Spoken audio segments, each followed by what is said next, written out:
driver muna siya. Okay, 1 hour yung tour natin, ma'am. O, di ba, loading si ma'am. Parang hindi pa nasingin yung mga food na kinain ni ma'am. Ay, ganda. Yeah, so that is our fishing area po. Ayan. Kasi yung iba, ma'am, ayaw na mag-buffet. Gusto nila yung fishing a la carte na lang kasi hindi kaya ubusin ang buffet. So, a la carte na lang. So, hito and tilapia yung isda doon. Yes. Yung isa 900. 980 is buffet. So, yung sa fishing is 500. So, anong in-avail ni ma'am? Buffet? Ano? Snacks? Snacks. Okay. Kasi may natakuman na nag-lunch time. Okay, so in your far right side, there is our visitor cottages. So, perfect pin sa mga lovers and honeymooners. Ayan. Lalo na ngayon, malamig-lamig.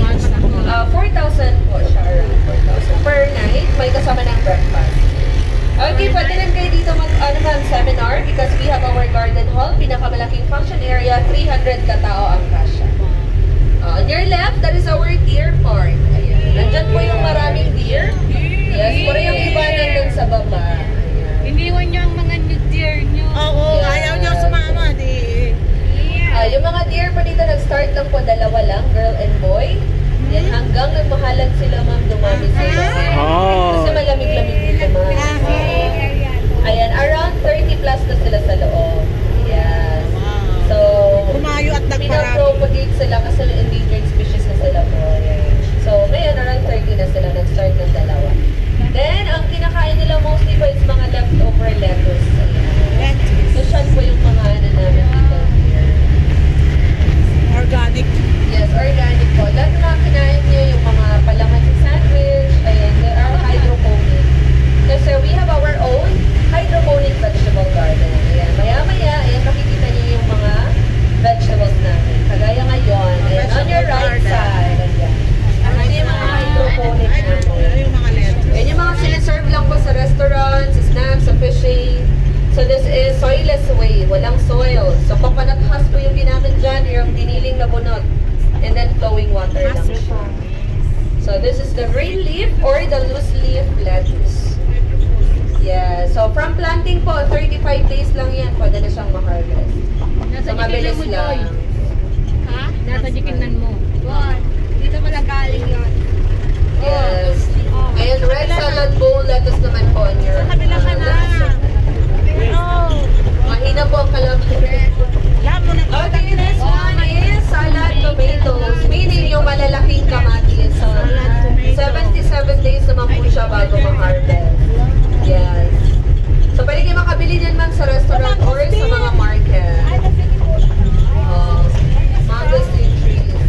Okay, this one is holiday lunch po. Good for 2 pa rin siya. With free breakfast. Yan naman po, function area, 40 to 70 katao lang ang kasya. So, mas Pumunay tayo, ma'am. Okay, so dito yung mas maganda yung mga mangosteen. Ayan, mas klaro. Mangosteen. Walang free picking? Ay, dahon lang po. Free picking ng dahon. Ang sama, no? Dahon lang. Kasi ma'am, ubos na po. Ubos na. Natapos na po kasi yung season man na harvest. Ano pong season niya? Actually, ngayon po last niya, month of November. Nag-start po siya ng June. June to November. So, balik na lang po kayo sa June. Hindi pwede sa June. Pasukan. Yeah, kasi ano na, June lang kasi yung season namin, ma'am.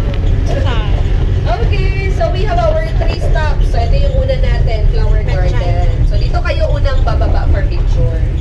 Yan, magpa-parking muna tayo doon sa dulo.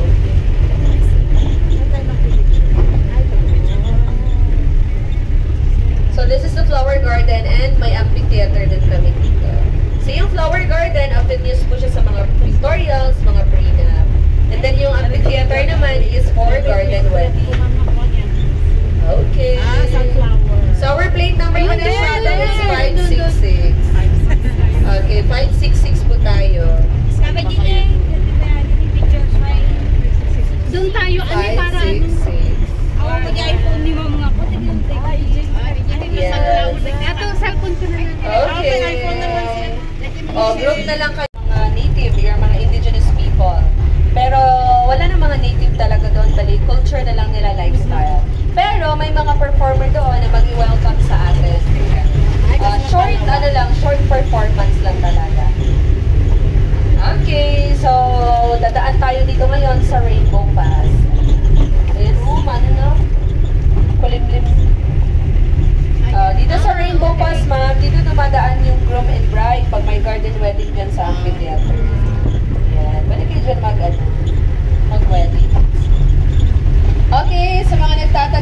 Eden is not a government property. Sa private area po siya.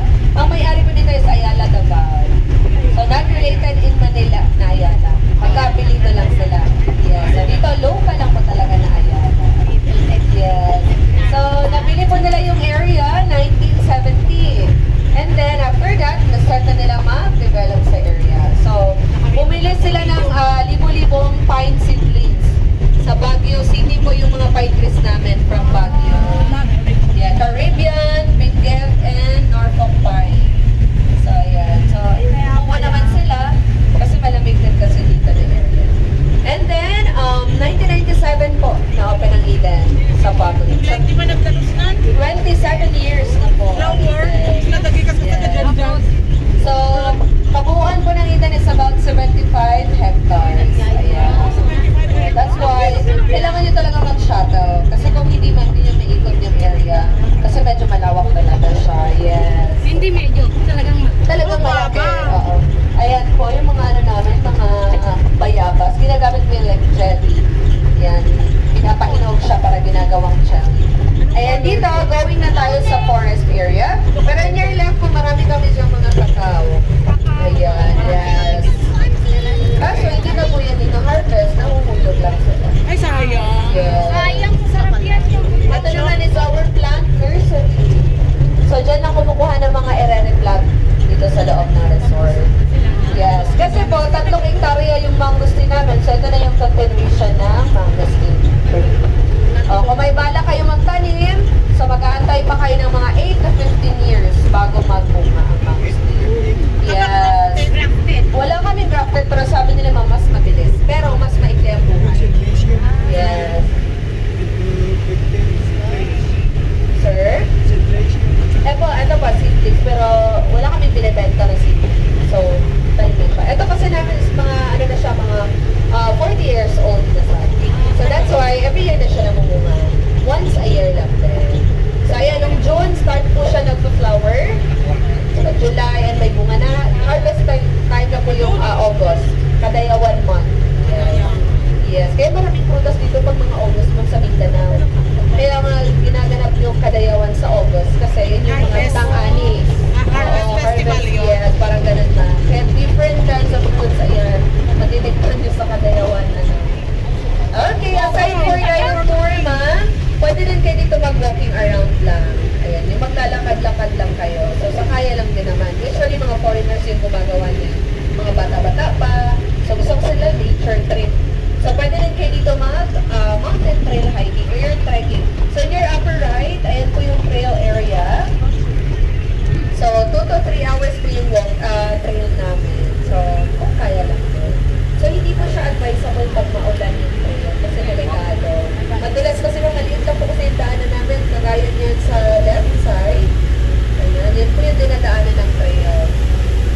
Part po yan. Kaya madulas siya, yung maliit lang din. Sa baba niya, mga sapa-sapa na may mga boulders, yung malalaking bato. Yes. So, okay lang naman ng trail with tour guide. So, may additional bayad lang pa sa tour guide. Pwede naman din kayo lang. Pag nawala. Pag nawala, kayo lang. Hindi na kami kasama ka. Ginusto nyo yan eh. Charot lang. Don't worry po, may mga mag-a-assist naman naman. Every hour kasi may tour, then may mga maintenance kami kahit saan man. So, you can ask naman po. Alright, welcome to our forest. So, alam niyo po yung marang fruit. Marami kaming marang dito, yung maraming white spots. Yun po yung marang namin. Ito na bang marang? Oh, yes. Yung maraming puti-puti, ma'am. Yan. Pero hindi na po sila hina-harvest. Kasi mataas masyado. So, part na lang sila, yes. Part na lang po sila ng nature namin. Yes. Kaya matataas sila, ma'am, kasi po dikit-dikit sila. So, hindi nakaka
po, depende lang sa inyo. It's not, ano po, necessary. Yung picture ko kasi hello. Kaya po 3:30 ang service, 8:30. Yung pala yung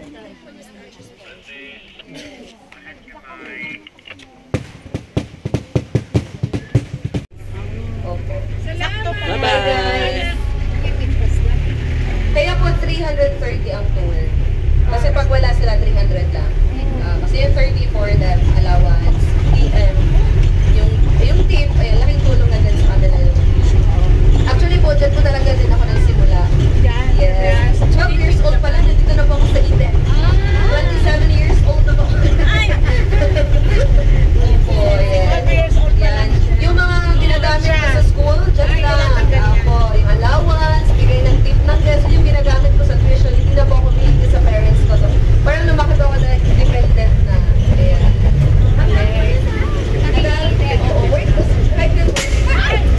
Yan, working student po ako hanggang ngayon. Laban ko sa buhay. Habang buhay may pag-asa.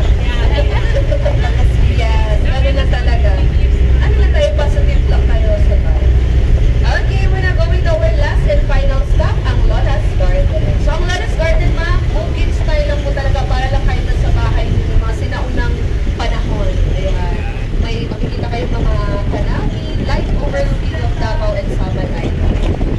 Yes, ayan. Tara na kayo sa ano nyo, sa labas ng bahay. Ayan, that is the overlooking. Overlooking Ayan, ako po, Samal Island. Samal Island. Nagsamal na ba kayo? Hindi namin inabing. Kasi Weng sabi niya sa church niya, ay kaya.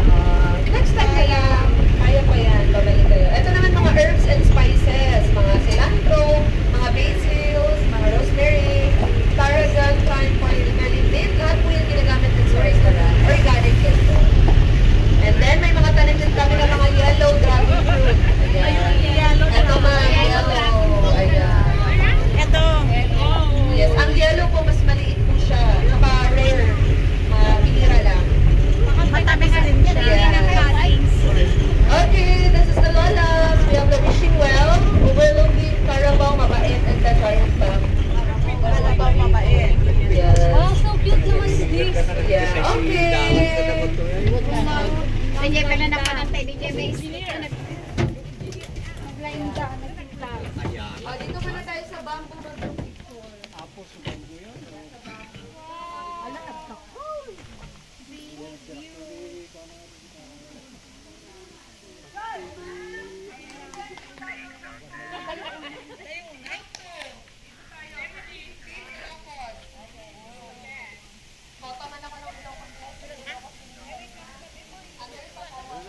Agrot tayo pa. May baka babalik kayo with your family. So on your right side po ang Pine Lodge, good for 10. And pwede na kayo magdala ng sariling pagkain dyan kasi fully furnished. So kayo na magluto, walang portage.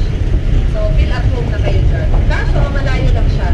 Pero don't worry ma'am, may shuttle service pa rin na maghahatid sundo sa inyo kasi bawal yung mga private vehicle. Kasi one way lang kami. So ibang route naman tayo ngayon. Yes, kasi baka magkabugloan. Yes. Ayan. Nagkakalat-kalat lang po yung mga ano namin dito, mga mangustin, parang, may langka din. Ayan. Pero usually talaga, mangustin talaga yung harvest talaga. So, we are sitting po at the slope of Mount Talomo. Ayan. Hindi pa sa Mount Apo. So, yung Mount Apo, likod ng Mount Talomo. Magkalapit lang sila. Pero Mount Talomo pa tayo. Kaya medyo malamig-lamig na tayo. Yes. Yes po. Ayan, malalaking kawayan. Ayan. So, pre-reserve lang po talaga yung mga kawayan. Kaya po, pag may mga bagyo-bagyo, hindi po kami na-apektuhan. Yes. So, we're so blessed. Yes. Okay, dito naman po yung pinakamalaki naming family cottage, ang Love Cabin. Ayan. Good for 12 to 14 packs. So, safe lang sila sa Pine Lodge, ma'am, fully furnished. So, pwede kayo magluto dyan. Magdala na ng mga food. Walang portage. Pero kung ayaw nyo magdala ng food, pwede naman. Kaso, sa restaurant kayo makain, mas makakabayad kayo mas malaki. Compared to magdala na lang kayo.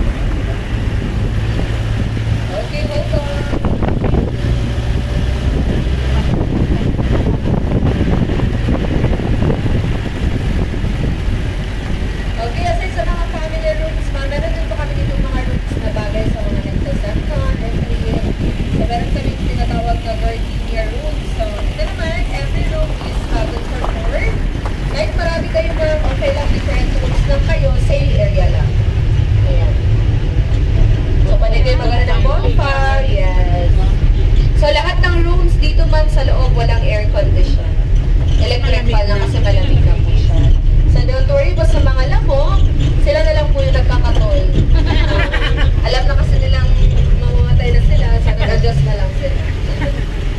May mga screen naman po yung mga bintana niyo. Kasi po, malalaki po yung lamok dito, sir. Kasi malamig, ma'am. Yes. So, hindi namin yung ipagkakailan. Malalaki yung lamok. Okay, so baba po is our small honey beach. So, dadaanan niyo yan kung gusto niyo mag-try ng trekking. Yung trekking, ma'am, hindi naman siya mahirap po. Kung gusto niyo lang talaga ng walking with nature, ayan. Huwag mag-alala sa mga wild animals. Na-orient na po namin sila ng Tulin mo yung wallet kakaway niya. lang po yan sa inyo. Ganun. Yung mga ahas, gano'n. Yung ibang ahas kasi ngayon mga naglalakad na. Yung buhaya nga. Yung Nakatalipad na rin. Oo. Naka-orient pa sila. Orient. Na-orient na. Kasi alam nilang turismo na ito. Pero so far, mama, to be honest, wala pong incident na may na ganyan, na ganyan. Siguro talaga alam na nila, ma'am. Hindi pa lang dumadaan pa. Nagpapakita, nagpapansin. May bayawang din kami dito, ma'am. Like, ang dami din na portion. Kasi po, wala pang pandemic, ang dami naman nila yung so, wild lang sila. Hindi kami nag-alipin. Kasi, maraming fruits kasi. Abanyas din sa inyo. Okay, nakalabas natin yung forest area. Tama po yung tour ninyo kasi hindi na naman po ako langit. Iiyak na naman po siya maya-maya. Ayan. So we have our zipline. So kaya pa sumakay ng zipline, mga sky adventures, sa area na kayo magbabayan. Lalabas kayo ulit, ma'am. Sa exit talaga kayo din, tawid kayo sa harap lang. Harap lang talaga ng ticket. So doon na magbabayan. So magbabayan pa kayo, matatapang pa kayo. Gugulatin nyo pa yung sarili. Sa taas naman po, that is our playground. Kasi yung building na yan is our Vista Restaurant. So sa restaurant kayo pwede makabili ng mga gulay. Yes. Actually yung mga, nakakita niyo po yung mga deer na yan. Nakagluta tayo na gusto. Diba na sobrang sa puti? So, nakagluta po yan. Yeah, sponsored by Vicky Bello. Sana all. Sana all po. Ito yung fishing village. Pwede naman kayo mamasyal dyan for picture-picture sa loob. Yes, pero once manghuli na ng isda, babayaran nila yung isda. Yeah. Ayan, likod po ng padal na yun, ma'am. Ito po yung Barangay Eden. Taga dyan lang po kami. Yes, Barangay Eden. Pero yung area po dyan, sa banda, Ayala pa rin yan. Yes, so free lang po kami dyan. Yes, ma'am. Magkakapit bahay lang kami halos dito ng mga vlog. And then our swimming pool area sa taas banda. So, follow nila yung cemented roof. Malaki po yung pool namin. Konti lang po yung naliligo. And then butterfly garden po yung green na building. Okay, so this is the end of our guided tour. Thank you very much, everyone. Have a nice day. Have a nice afternoon. Mabuhay yung Pattaya. You're welcome po. Daghang salamat. Daghang Oh, salamat. Okay. May nauto na naman po kami ngayong araw. Marami ka. Salamat at nasayahan naman kayo. Sa susunod naman. Salamat. You're welcome po. Balik kayo ulit. Sana maulit-ulit. Sana may budget pa ulit. Correct. How you go?